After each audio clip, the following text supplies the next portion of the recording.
You're listening to Make Some Noise Podcast, episode number 425.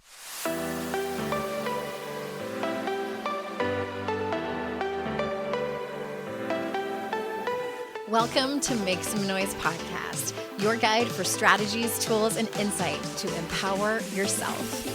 I'm your host, Andrea Owen, global speaker, entrepreneur, life coach since 2007, and author of 3 books that have been translated into 18 languages and are available in 22 countries. Each week, I'll bring you a guest or a lesson that will help you maximize unshakable confidence, master resilience, and make some noise in your life. You ready? Let's go. Hi. Hello, podcast people. I am so excited to be here because this is my first minisode. I am going to start doing minisodes twice a month, the first and third Friday of every month.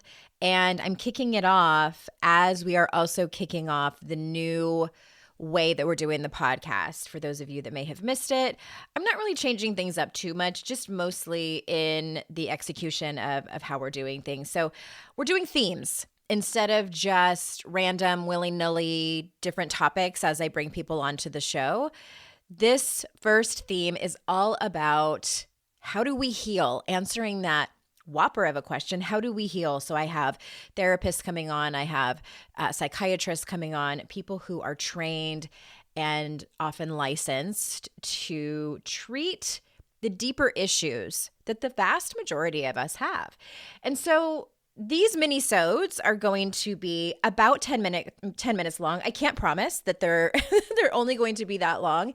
The minisodes, I can promise they will be advertising free and that they're going to come out twice a month. And I will probably be speaking, pointing towards the topic at hand that we're talking about, which this first one is no exception. I wanted to talk to you about trauma and the difference between someone who is trauma informed and someone who is trauma responsive or able to treat someone who has trauma. And the reason that I wanted to talk about this is it came up recently.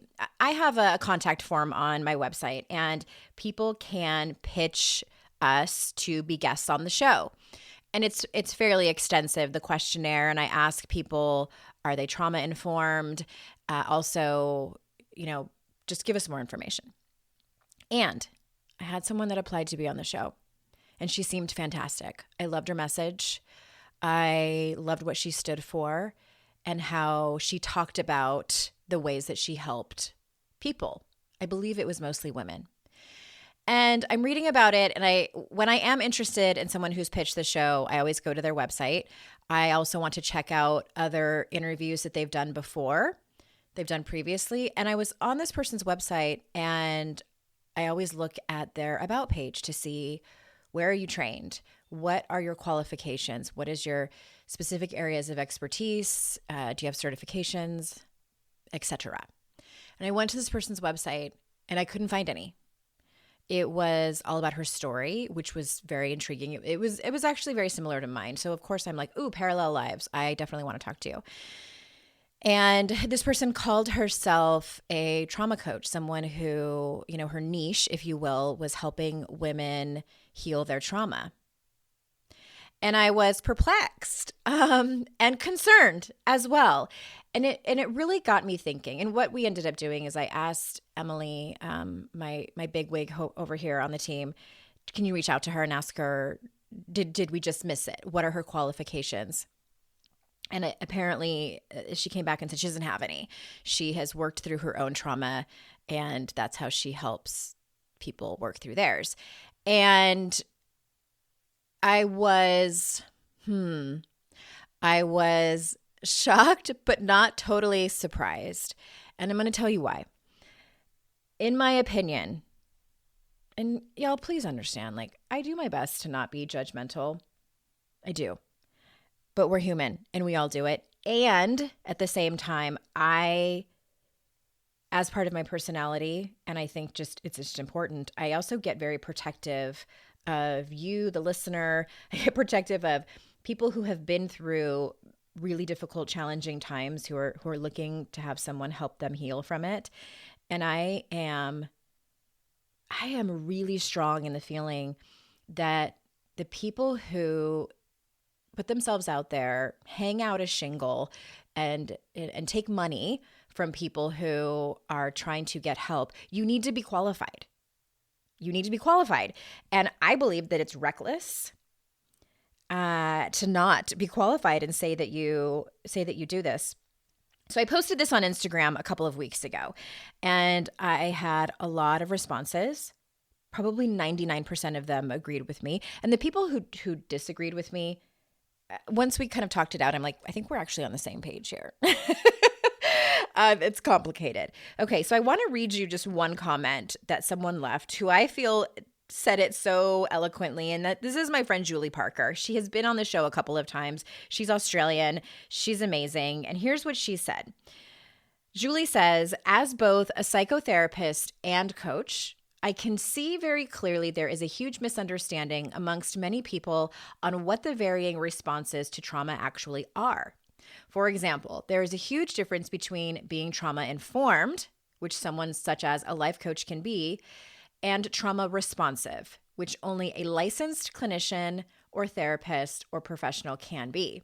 Only people who are, or at least should be, trauma responsive can treat and work with people who have active trauma needs. People who are trauma informed cannot. And the irony is that if they were trained properly in knowing what that actually is, then they would clearly know and how to refer appropriately if necessary, and not even try to do such work given they can bring about harm to someone else and themselves very quickly. Trauma-informed does not equal trauma-responsive with ability to treat. It means only that you have a good working knowledge of what trauma is and how to create space that does not cause deliberately further harm. Big, big difference. End quote. And I think that the reason I wanted to come on here and talk about this as all these episodes are coming out with different experts is because I imagine there's going to be an uptick of people who are going to look for people who can help them with their trauma. And I want to sort of just elaborate a little bit about what Julie was saying. And this was part of the discussion that was going on in the comments on that post on Instagram. There is a difference between holding space for someone to share their traumatic experience or story and actually treating it. So for instance, the Daring Way retreats that I facilitate, we actually have one coming up this year. I'll tell you about it at the very end of the episode. There is a module in there where you are asked, as a participant, you are asked to recall a shame story that you have, whether it was in childhood, at school, in the older years at work, with a partner, anything. And if you're willing, which I think all of my participants have done, you share that story with the group. And if someone's doing it one-on-one with me, they just share it with me. And it was made very clear in our training that shame work is trauma work. We are facilitating that. And so what I do as a facilitator is I make sure that there are a few things happening. I make sure that ahead of time everyone knows these are important, deep, painful stories for people. So if you have to use the restroom, can you hold it until the person is done? If you need to refresh your coffee, can you wait until they're finished telling the story and we're through this moment? So it's things like that. You need to create the space, the container, if you will, so someone feels safe telling their story. Let me give you an example of how this can so easily cause a bump in the whole thing. So when we were in our training, P.S. This episode is probably going to go a little bit longer than 10 minutes. When we were in our training, we were in small groups of 12. And the way that they did our training is that they trained us and at the same time had us go through the work. So we had to self-manage like crazy. I believe that they did that on purpose to see if we had the ability to be able to navigate back and forth, being in a place of being the student and the teacher. And it came time for me to share my shame story. And one of the other women in our group, I had some conversations with her. We were very friendly with each other. And then she had a moment of massive discomfort. She had a little bit of an argument with one of our teachers, and it was a little tense. She was feeling very tense, I could tell. So I'm sharing my shame story, and I'm crying, and I quickly look up around the circle and make eye contact with people. And she made eye contact with me and quickly looked away and crossed her arms over her chest and did like a quick inhalation of breath. Now, that may not seem like a lot, but it instantly pulled me deeper into my shame. It was what I internalized that as, is that she was judging me. She was thinking, I don't know what it was, but it instantly made me feel worse. And I say that because I wanted to give you an example of how easy it is for things to get sort of turned on their head. And that's why I take very seriously about this type of work. So again, these people who are facilitating that training were not there to do somatic work with me, to help me move through the shame story. It was simply part of the process in us learning the steps of shame resilience, which is what we teach. They wanted us to really sort of drop into those moments so we could learn how to facilitate it, because there's a few different steps. And I'll tell you what, it worked. But it was just a time to hold space. And that is very, very different from actually treating it. Treating trauma is complex. It is a very sacred process, and it takes training. It takes hours of supervision. It takes a lot more than just being trauma informed. So I sort of went on and on about that. And my point is that I really want you to take careful consideration if and when you decide to work with a therapist who will help you move through your trauma, or if you decide to hire a coach who is trauma informed, maybe ask them from the beginning, what is the scope of your practice? Like, how much are you trained and experienced to be able to help me through this? What are some of the results that I can expect from this? Like, do some expectation management. If there's a coach who is not a licensed therapist or counselor who's telling you that they can help you heal their trauma, personally, that is a red flag. That is beyond the scope of what they are trained to do. I refer out clients on the regular.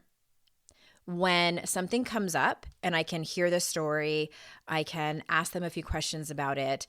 And when I think because I've been doing this for so long, I have an intuition that tells me this is beyond the scope of what you do. This is beyond what you are trained to hold for them. You need to refer them out. And I often hold them accountable and give them resources of like how to find somebody who's a great fit for them who can do that. I would say most of the people that I work with are simultaneously working with a therapist because we do different things. That's about it. That's all I wanted to get off my chest today, and just make sure that when you are looking for the right support, that you know what the difference is between someone who is trauma informed and someone who is able to treat, also known as trauma responsive. And that's it. That's my first minisode. Again, I am like 99.9% sure that I'm going to host a Daring Way retreat, at least one this year. And I do have interest for some of you who want to come, where we can do a specific Daring Way retreat for people in recovery, who are recovering from something, whether it's alcohol, love addiction, codependency, etc. But either way, if you are interested in seeing more of the details, the price range is on there, the location, etc. It's at andreaowen.com/retreat, and sign up to be the first person, well, the first group of people, I should say, to be notified when we do open registration, because it will likely sell out. Thank you everyone for being here on my first minisode. This is so exciting. And remember, it is our life's journey to make ourselves better humans, and our life's responsibility to make the world a better place. Bye for now.